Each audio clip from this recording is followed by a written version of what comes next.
Hello, Sorcery of Hecate. Lesson 3. As I am recording this, it is holiday week, so maybe it's because it's such a busy week and you guys are going to be doing all kinds of other things between the holidays and New Year's celebrations. Or perhaps it is simply because this is what should come next, but Hecate stopped me from doing the lesson I was originally going to do, which was expanding the mandala to the next set of beings. She said, no, don't do that. Not this week. Make that the next one. And I said, but there are 3 of them, and it's the 3rd lesson, and it's like perfect symmetry. And she said, no.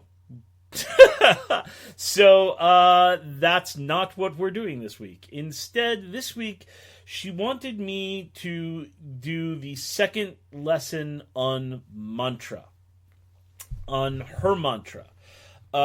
So the reason that we're having a 2nd lesson on mantra is because as we go forward, there will be other mantras, there will be ways to expand this mantra, and there is more to it than just the saying of it. All right, there is more to it than just the saying of it. So I think in the lesson, the 1st lesson, we talked about how to say the mantra and how it can be verbalized at different speeds and different volumes, and how to change the io heka io ho into ia heka io ho, and all things like that. So this week is going to be a shortish lesson, and we are going to talk about linking the mantra up to the body and the astral form. Now, those of you who have some background in Tantra will be familiar with this. And also, she wanted me to say that while obviously she contacted me originally while I was practicing Tantra, and there is a lot of Tantric-inspired tech in here, there are also a lot of differences that she wanted me to go over. That you should not be going around saying, well, this is a Hecate Tantra. She says, no, this is not. It is different.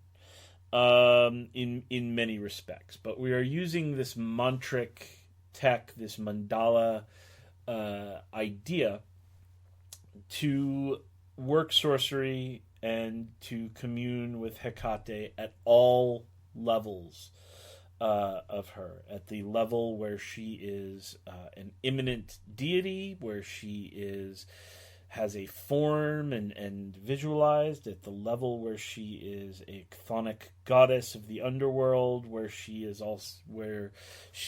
a Empyrean goddess of the highest heavens, where she is the sort of even where she is the world soul itself, as she is spoken of as fully transcendent in the Chaldean oracles. That will come a little bit later. So for right now, we are dealing with the mantra, and we're going to stick with the mantra Io Heka Io Ho. We'll be adding a little bit onto it in the next lesson. But I wanted to talk about seeing the mantra. You see, in Tantra, most mantras are not just spoken, they are visualized. Now, traditionally in Tantra, you would see these in Tibetan or Sanskrit letters circling the heart. I have, at first, when doing this, I sort of visualized them in English, and then I visualized them in Greek, and she said, no, you shouldn't visualize them in Greek. And then I said, well, for other practices, you visualize them as little tigle or seeds. And she said, no, don't visualize them as seeds. You visualize them as flames. So each syllable is a flame. So there are 7 flames. I, O, He, Ka, I, O, Ho. Io heka io ho. Now, how do you visualize these as flames? Do you visualize the flames as flaming letters or something? Well, you can, and I've experimented with that, and she doesn't necessarily object.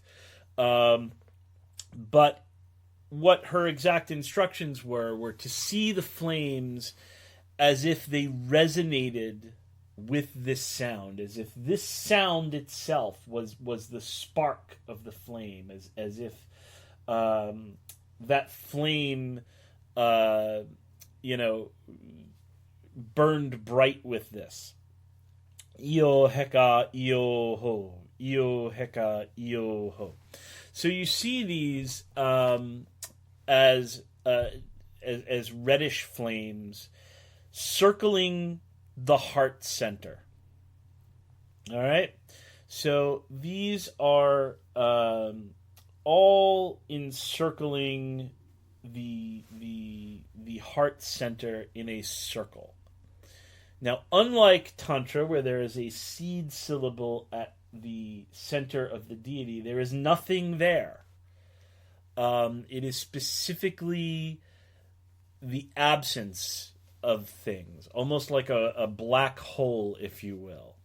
But it's not sucking anything in, so don't get too literal with the black hole. But you see this mantra circling around counterclockwise.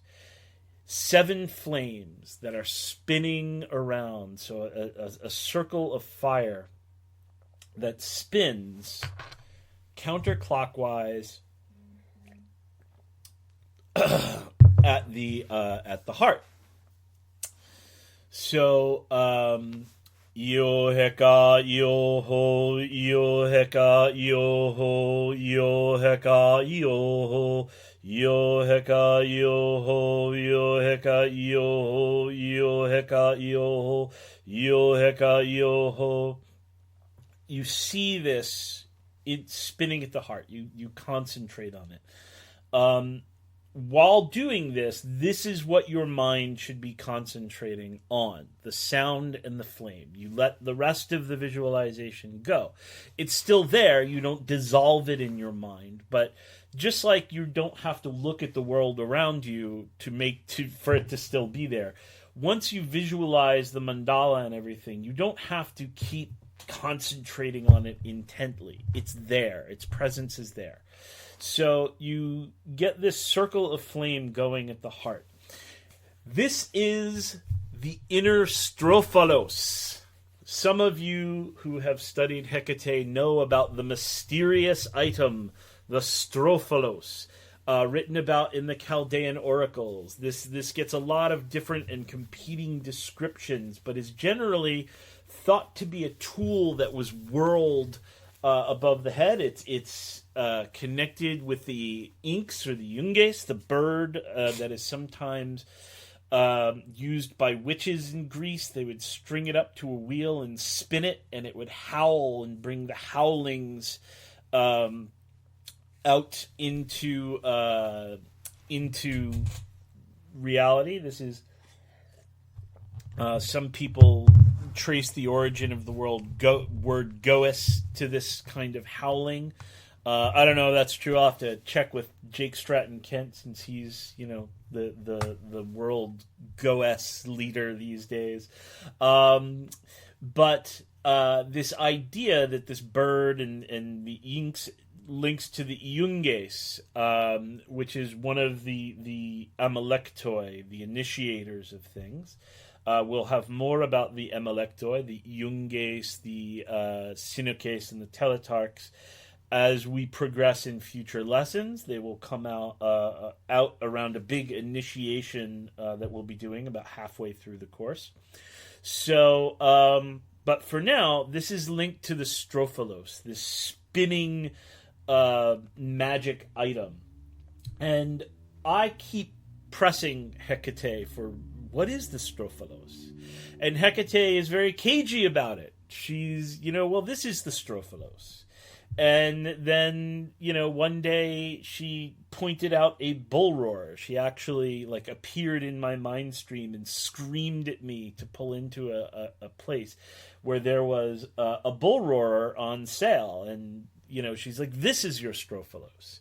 And so then I use that as the outer strophalos. This is the inner strophalos. And then there are secret strophalos according to her.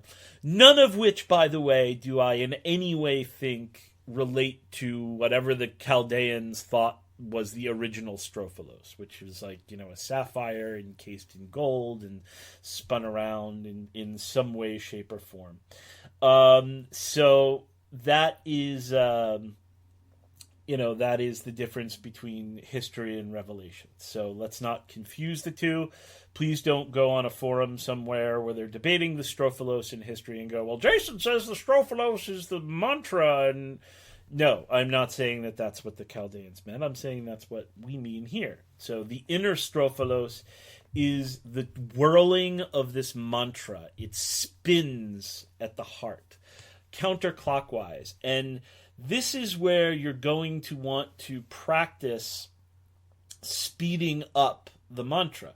So you begin, yo heka yo ho, yo heka yo ho, yo heka yo ho, yo heka yo ho, yo heka yo ho, yo heka yo ho, yo heka yo ho, yo heka yo ho, yo heka yo ho, yo heka yo ho, yo heka yo ho, yo heka yo ho, and let it, you can let it speed up even to the point where your words become unintelligible. As long as it's circulating in the mind, then it's wonderful.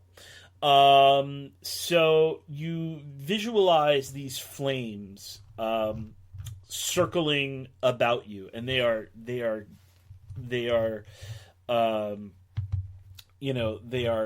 giving off sparks of light, and you can do this meditation even silently throughout your day. So you can, walk around and think to yourself, yo heka yo heka yo, and see this mantra encircling your heart, spinning at your heart. And you can, when you release it, you don't ever stop this mantra from spinning. So at the end of your work, you simply turn your attention away from it. The idea is that it is ever spinning in your body, in your mind stream. So this is what you do. Now, there are several ways that you can then work with this further. So the biggest thing and is the sending of light, the sending of rays of light. So from this mantra chain at the heart, you visualize light in an appropriate color. Red, in most cases, is what Hecate has me use. There have been a couple times where I have done healing work that she has had me send out gold energy, and for those of you in the Hecate hut, this goes back to the goldish versus reddish saffron argument that I weighed in on. So you can check out the Hecate hut for saffron gold and saffron red. So it can turn red, it can turn gold. She has never had me send like bluish light or anything like that. For any reason. She doesn't have me ever work in the planetary colors. It's always just sort of like regular red for influencing, and golden for healing, and orangish red for vivifying and strengthening, and then sort of deep red for wrathful practice. But in general, you want to see this light expanding and extending from the mantra chain in all directions. And it emanates out, it infiltrates and infuses all beings in the world with the essence of the mantra. all beings in the universe with the essence of the mantra. You can also see the rays focusing on specific targets if you're working on a healing, or you want to impregnate a room, or you want to consecrate an item. But you send this out in all directions, and then it comes back to you. It reflects back. So as a preparatory for practical work, this is immensely powerful. You send it out into the universe in all the 10 directions, and into the underworld, into the Empyrean heavens, and all beings resonate with this, and all beings of power resonate with this.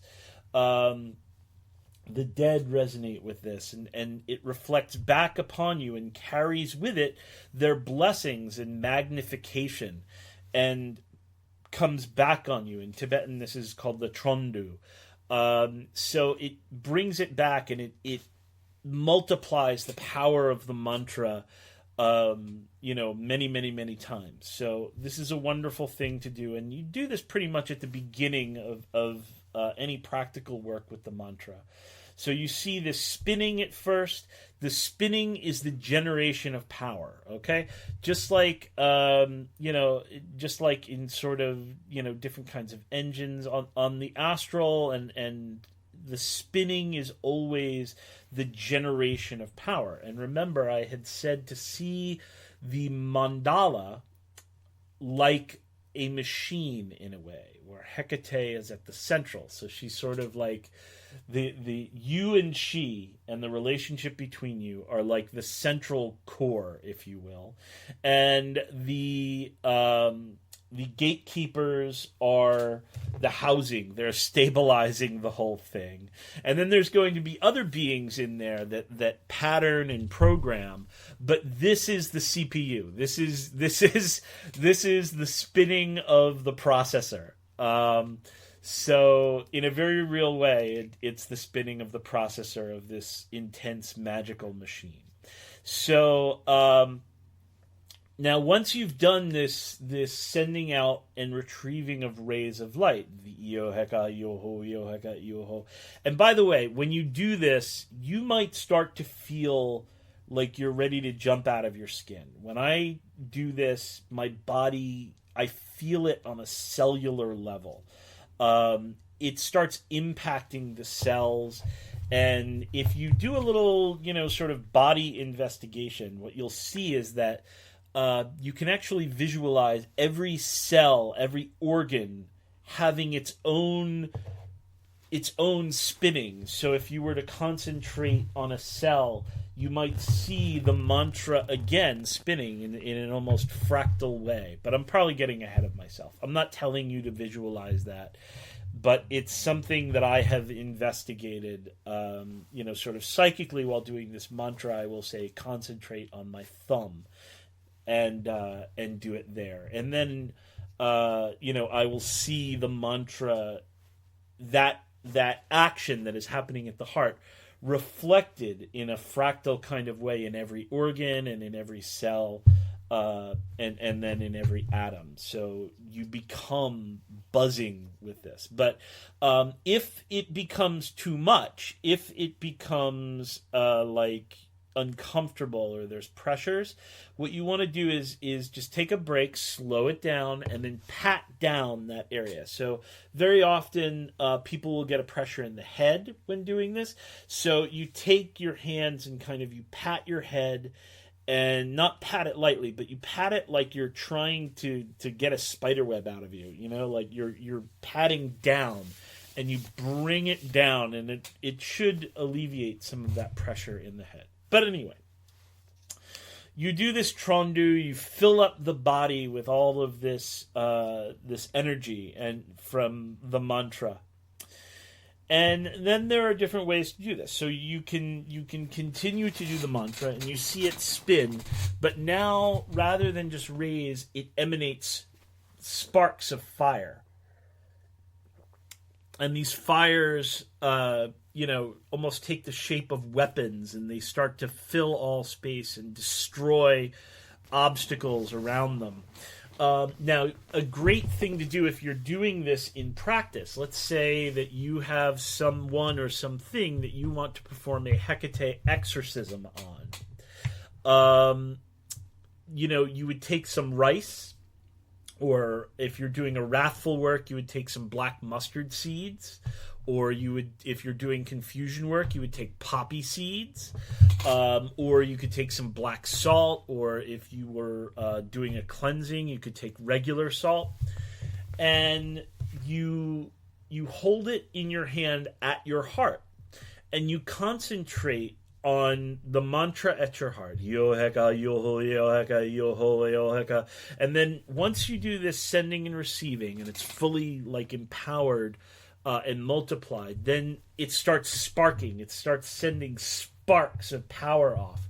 Well, what you're doing, you link the object, the physical object, the seed, the salt, the mineral, the rice, whatever it is, you link that to the spark. So you are linking the noetic element of the meaning and the symbolism of the mantra to the astral and etheric, to the astral, which is the visualization of this mantra at the heart, to the etheric, which is its working in the body in the central channel, and then to the physical by linking it with this object. And then you cast that onto whatever it is you want to affect. And like I said, shift the colors between yellow to deep red. I'll post a sort of color guide that I have used, but in general, it's basically like golden is healing and also increasing. Orange is strengthening. Red is enchanting and alluring, and then deep red, dark red, Sith red, if you will, becomes the sort of the wrathful action. So, and then you can actually visualize like the red with black around it, the sparks and so on. So that's another way of sending lights from the mantra. Now, yet another way of sending lights from the mantra are hooked lights. Those of you who've taken Karukula teachings, either with me or from a lama, there are rays of hooked lights that go out. This is the Pashtika karma of wealth drawing and the Vashya karma of enchanting and magnetizing in Tantra. So I have also used hooked lights in conjunction with the Hecate work. And the way that you do this is you begin with the yo heka yo ho yo heka yo ho yo heka yo ho yo heka yo ho yo heka yo yo heka yo, and you bring this mantra. You see it spinning at first, and the spinning generates like waves of light that go outward. They fill all space, then they reflect back. They bring you this immense power, and then you send them out again. But now all the rays of light have hooks on them to affect, to bring people towards you, to bring, to enchant people, to bring them under your power. There will be, when we get into work with some of the other beings, there will be other examples of how to work with mantric lights, because we will be adding some words into the mantra for specific actions, and we will be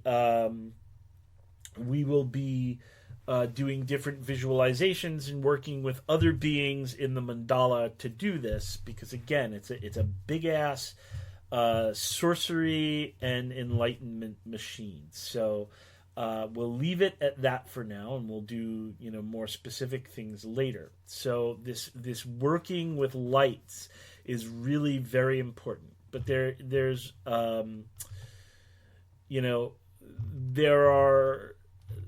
also the physica, not only of things that you link with the mantric sparks, but what is going on in your mouth.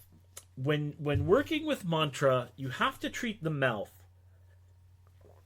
as a temple. The mouth itself is the womb of mantric creation. All right? Which is why many of the mantras that I use, they'll have a word in it to power, but the seed syllables will be less about the translation of something and more about how sound bounces around the mouth. Is it formed by the teeth? Is it formed by the tongue? Is it formed by the lips? Where is the sound created? Is it created deep in the throat and then shot straight out like ho? Or is it curtailed like om? Does it hit high up at the upper palate? Does it hit low? And so on. So these are all considerations that I have when doing this. But one of the things that happens as you do mantra is your breath gets empowered with the mantra. So breathing on things that you wish to concentrate with at the end of the Hecate mantra. You've accumulated, say, 100 mantra. You can breathe onto, a Hecate wheel or something like that to empower it with the essence of the mantra. Spittle. You can also accumulate spittle and use it as a consecration device. So you can accumulate spit from your mouth that has been, that literally has the sound kind of buzzing in it, and then either use it alone or mix it with an appropriate oil as a consecration substance. There will be some oil recipes and things like that I'll be giving out later in the course. But I'll tell you that one of the first oils that I ever worked with in the context of this course was Lucky Mojo's Black Arts Oil, which Hecate seemed to really, really dig, and I still use that a little bit today. It's got black dog hair in it, and it's a very powerful, almost all-purpose oil for Hecate, not just for healing. I mean, not just for cursing. I don't know if I would use it for healing, but for manifesting Hecate and underworld work and so on and so forth associated with her. It's a great oil to use. So these are all ways to work with the mantra. There are other ways of doing this where we begin to see all the other beings in the mandala, like the guardians, and then the next lesson we'll be introducing the first of many triads of deities that will be visiting the mantra, visiting the mandala, and we see them all also saying Io Heka Io Ho, and then outside the gates of the mandala there are literally hordes of beings, both the dead and then the sort of non-human beings or wild beings that were never human. So these beings, Empuse, Mormo, and so on, also are all shouting this mantra. And so as we hear it in our minds, it becomes like the buzzing of bees. And if we ever have the good fortune to have a live Hecate conference, by the way, if anybody listening to this wants to, organize a live Hecate conference somewhere where there's a good concentration of us, let me know, and I'll work with you to get that done. I just don't have the time to organize something like that myself right now. But it would be cool, because a whole lot of people in a room going, Io Heka, Io Ho, Io Heka, Io Ho. It sounds like a buzzing of bees. And really it just absolutely is the amazing blessing of sound. And when we do this, when we hear this Io Heka, we can do another type of energetic working where we have the mantra go out, like in the first case where we send the mantra out to all beings everywhere and it imbues all beings everywhere. But then rather than just reflecting upon us, we begin to see the mantra, the flames, fall like rain everywhere around us. Literally the sounds of Io, Heka, Io, Ho, I-O, He, Ka, I-O, Ho, fall like rain, down like flames, setting the world afire, which burns out the impurities and so on. So you can experiment with this kind of visualization as you are doing this. So this mantra, it's important because I just now as I'm talking, I realized why she had me give this first, because really the instructions for this will play directly into the next three beings that we are going to introduce into the mandala, which are the three fates. Until then, I think that although this was a shorter lesson, I think that's a good lesson to end the year on. I think that there's enough here to experiment with and to give everyone a chance to continue working on the visualization of Hecate, continue working on the visualization of the guardians. People are already getting benefit out of working with the guardians, so it's wonderful. So until next time, keep practicing, and I will see you all in the Hecate hut.